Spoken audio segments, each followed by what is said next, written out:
Welcome back to Coach's Corner East, live at the Pizza Hut here on Wednesday, September 9th. The Crestline portion of tonight's show were brought to you in part by the Burkhart family at the Burkhart Farm Center, your Case IH dealer, straight west of Galleon on the Manette New Winchester Road.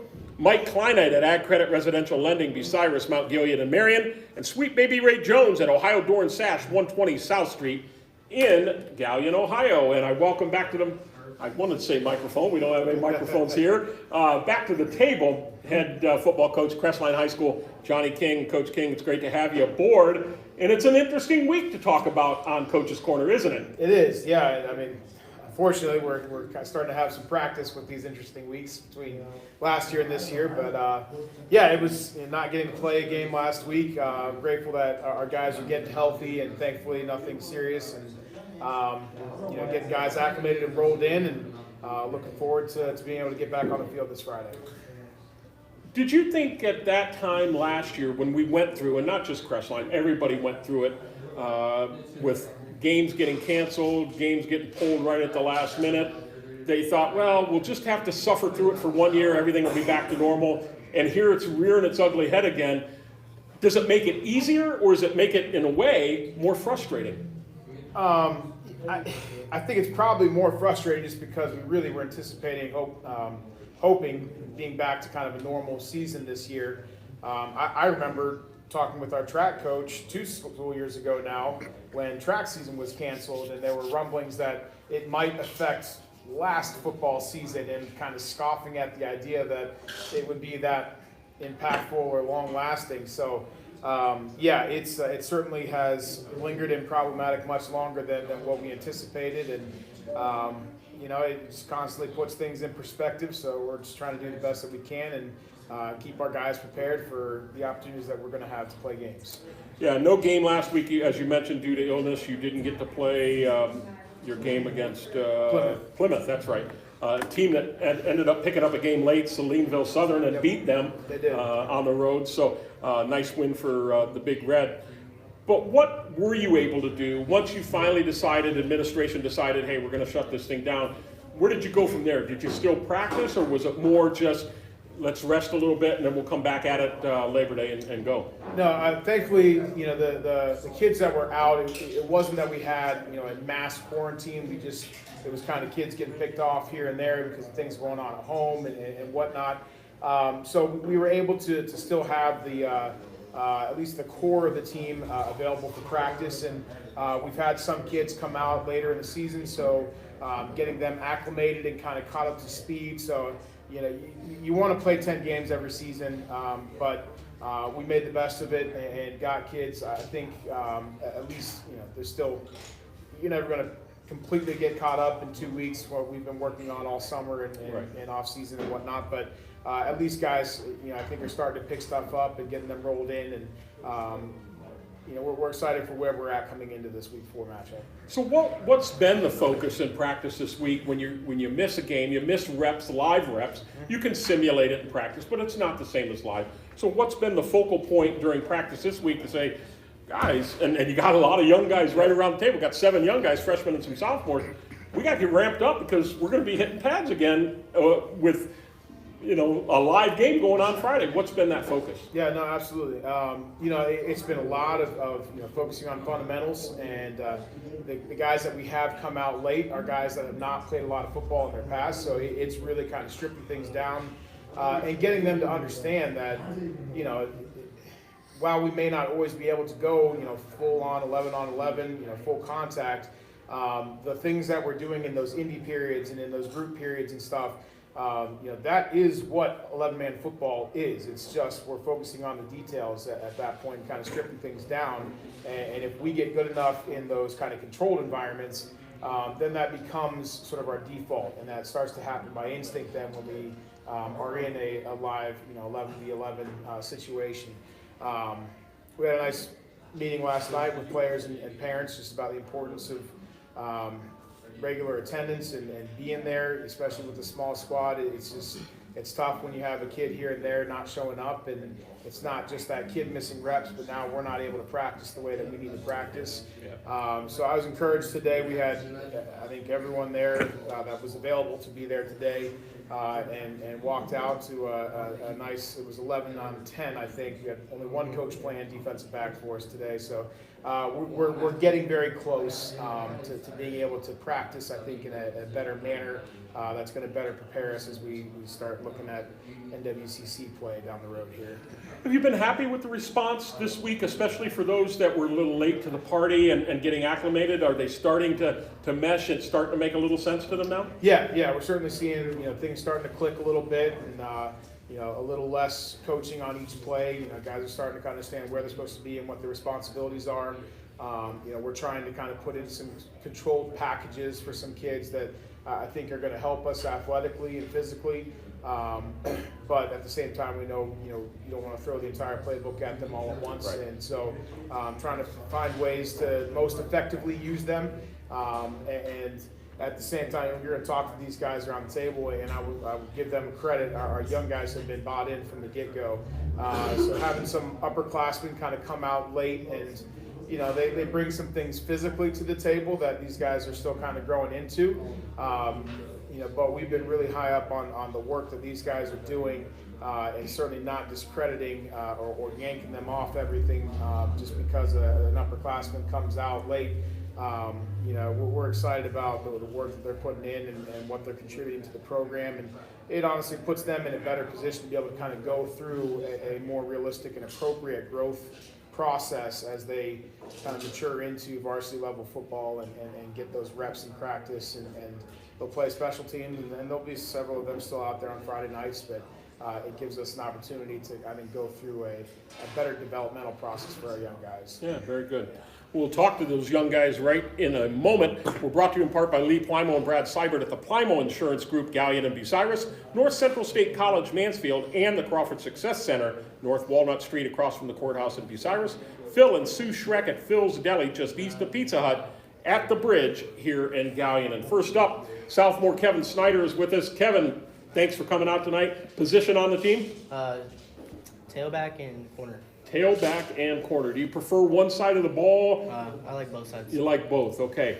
Was it hard for you to be shut down for a week when, you play week 1 and week 2, you start to get a little momentum, you start to feel a little comfortable, and then we got to kind of shut it down. Was that hard mentally to be able to deal with that? Yeah, I take a couple of days off and then had to come back and get back into the whole memo of playing football again. Did it hurt your aerobic, your conditioning at all, or you feel pretty good about that? You look like you're in fine physical shape, a lot better than me. But were you able to bounce back from that right away? Yeah, it's a little bit easier for me. I normally do it at home anyway, so I can stay in shape if I'm not at football practice. Good.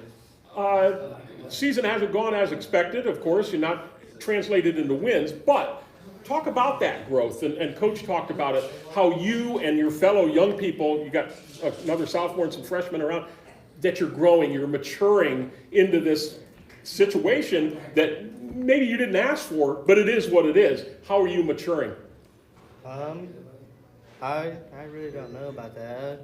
Well, we went from, 16 guys to now playing on 11-on-11 like Coach said, so we're actually becoming a football team, learning, teaching little freshmen their new positions, switching around everywhere. Yeah, well, I give you a heck of a lot of credit, all of you, and I'll say that just now, carte blanche, to do what you're doing and to say, raise your hand, say, I want to be part of this, and to heck with everybody else, I'm going to be part of something special, and I'm going to make it special. So I give all of you a lot of credit for that. Good luck this week. Thanks a lot for coming out. I appreciate it. Yep.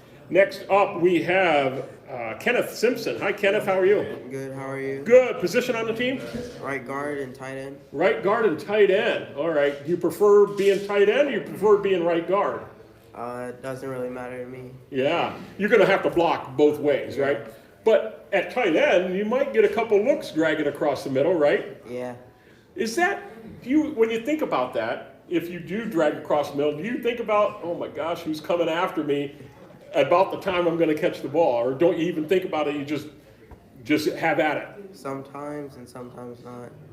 What's the biggest thing that you've learned as a freshman from going from junior high football to now varsity football? What's the biggest thing that you've learned in the first 2 weeks? My stances, I learned how to do them better, and the physical, like the Physicality. The physicality, yeah. It's a lot more than junior high football for sure. But you've answered the bell. What do you hope to accomplish as the rest of the season goes? What do you want to get better at? I would like to have more physicality and be a little faster. Okay, good, very good. Thanks for coming, I appreciate it. Did a great job. Next up, we have Karter Kage is here. He's a freshman as well. Hi, Karter. Hi. Position on the team? Center and defensive end. Center and defensive end. Okay, now are you the starting center? Okay, so you got Trevor back there. Now are you running mostly out of shotgun? You doing under center? Mostly out of shotgun. Is there a lot going through your mind when you walk up over top of that ball and say, I got to get this back to him. I can't screw it up, but I know I'm going to get smacked in the mouth as soon as I do. Is that hard for you as a freshman to deal with that? Yeah. But has it gotten easier from week 1 to week 2 and going into this week? Yeah. When you're in the huddle and the play's being called, what are you thinking about? What's the first thing you're thinking about? Trying to figure out which way I'm blocking. Okay. Has that come easier too, now that you've gotten more practices in? So where do you have to improve personally? What's the next step that you have to take in this maturation process? I need to get a little more physical. Okay. And that's a want to. Yeah, you have to be strong, but it's a desire. It's that muscle there that you got to really get strong, and you're a want to. So continue success with that. Keep working hard. You're getting great experience, not maybe what you thought it was going to be, but you're getting great experience nonetheless, just to make you better in the future for sure. Thanks for coming. I appreciate it. We have Finn Belsic up next, right? Did I pronounce that correctly? Finn, you are a freshman as well. Positions on the team? Left tackle and defensive nose tackle. Okay. You starting both sides of the ball? Yes. Okay. Prefer one side of the ball better than the other? I would say defense more. Defense. Why? Just because I feel like I got a shot to go out and just get the quarterback and make a play. When you're over top of the center, are you thinking, okay, am I going A gap or am I going to do a stunt, or is that not that complex? You're just supposed to engage and go. I'm not thinking about that too much. I'm more worried about getting on somebody and trying to get through. Is it then hard to get off your blocks as a young person in the game? Is that one thing that your Coach King and your defensive coach is saying, it's okay to engage. You got to get off those blocks and you got to pursue. Have you heard that over and over again? Yeah. What have you done to accomplish that? I've put in more reps in practice, just trying to get around blocks and stuff. All right, very good. Good luck this week. Thanks for coming out tonight. I certainly appreciate it. Good job. Next we have, it's Jalen Copley, right? Jaydon, I'm sorry. That is a D. Jaydon Copley. And thanks so much for coming, Jaydon. You're the other sophomore that's here tonight. Positions on the team? Linebacker and tight end. Linebacker and tight end. So you got another tight end here. Do you prefer offense, defense better? Don't matter. Okay. Linebacker, do you do a lot of blitzing or only, no, not at this point? Ish. What's that? It depends. Just depends, okay. Defensively, you haven't translated into any wins yet. There's been some lopsided scores. Where do you have to get better defensively to kind of shut that down a little bit? I don't know, Work harder? yeah, Be smarter? yeah. Okay, all right, very good. Well, thanks for coming. I appreciate it. Good job. Next up, we have Karter Giesige, right? Yeah. I got it right. All right, Karter, you're a freshman as well. Thank you for coming. Position on the team? Wide receiver and DB. Wide receiver and a DB. Have you had any balls thrown to you yet or not yet? Yeah, a little bit. A little bit, okay. Route running, is it more technique? Is it more speed? Is it more just making the precise cut? What's the key to being a good route runner for you? Probably making the right cut and a little bit of speed.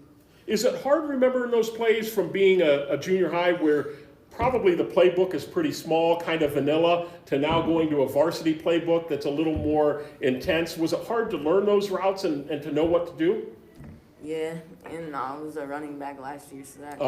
So you're learning a new position. Yeah. Do you like the transition? Are you glad you moved to a receiver? Yeah, a little bit. Okay, very good. Well, thanks for coming out. I appreciate it, and best of luck the rest of the year. Finally, we have up freshman Derrick Mccoon, right? No, it's McCunn. McCunn, I'm sorry. Derrick McCunn, I apologize for that. Positions on the team, Derrick? Wide receiver and DB. You're also a wide receiver and DB. Now, has that always been your position? Yeah. Okay, so kind of the same question. Has it been hard to have that expanded playbook and to know what routes to run, when to run them, and things along that lines, or has it been pretty simple for you? It was hard at first, but now I just remember them.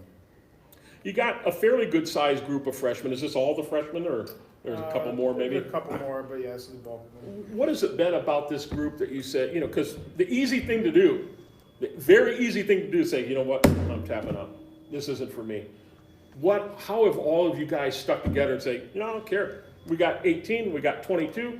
We're going to stick together as brothers, and we're going to see this thing through and get better as the years go by. What's been the catalyst? What's been the driving force for that?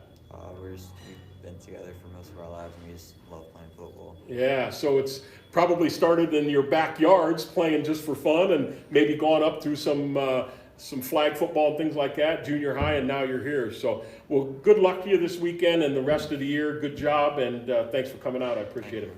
Absolutely. Our final spot set tonight were brought to you in part by Steve Kurtzman and Associates at Innovative Recycling, 352 South Street, Gallion, Candy Bolin at Bolin Realty, 2 blocks west of the Uptown Gallion Square, and John Cross at Cross Carpet, and Custom Floors, 302 Seltzer Street, downtown Crestline. Well, Coach King, I had all of my statistics prepared, ready to talk, and I was going to throw in an 80 movies reference that it was hopefully going to be Fast Times at Ridgemont High coming up this weekend. And Coach King sits down and said, by the way, we're not playing Ridgemont, they canceled. And so all of that's out the window. So you're going to head south to, that's probably Tuscarawas County, Strasburg. Strasburg Franklin, as they're officially known. I know them well, the orange and black Tigers that look very similar to Seneca East, same last name. Really a neat environment in the fact that their field is similar to North Baltimore in a community park rather than at their high school. A team that's been playing football for quite a long time. What do you know about the Tigers of Strasburg? Yeah, not a ton. We just exchanged film and whatnot about an hour and a half ago, and got the game lined up maybe 2 hours ago. So it's happening fast, and we're got a lot of work to do tonight as a coaching staff to try to get ourselves prepared. But it was we're lucky, number one, just to have a game in general. Yeah. And hope that over Ridgemont everyone gets healthy. And Yeah, for sure. On to the next thing. This year is just this is what this year is going to be. And to find a game with a program that is in a very similar spot as us, about 20 kids on the roster or so, and just building, I think, some positive momentum. And they've struggled a little bit early on, just looking at the record. So it's a program. It's one thing to just get a game, but to get a game where you feel like it's something that we can go down and hopefully be competitive in. And I think put ourselves in a position in the fourth quarter, as I've told our guys from the get-go, if we play up to our level and take care of the ball, play fundamental, execute the details, then I think we should be in position in the fourth quarter to make it a game and then see which way the ball bounces. I was kind of thinking while you were talking there a little bit, and I was listening to what you were saying, but I started to think that something that maybe the kids can relate to, it's kind of like saying, well, the teacher said we're just going to watch a video today, but we talked too much, and now she said or he said, no, it's a quiz.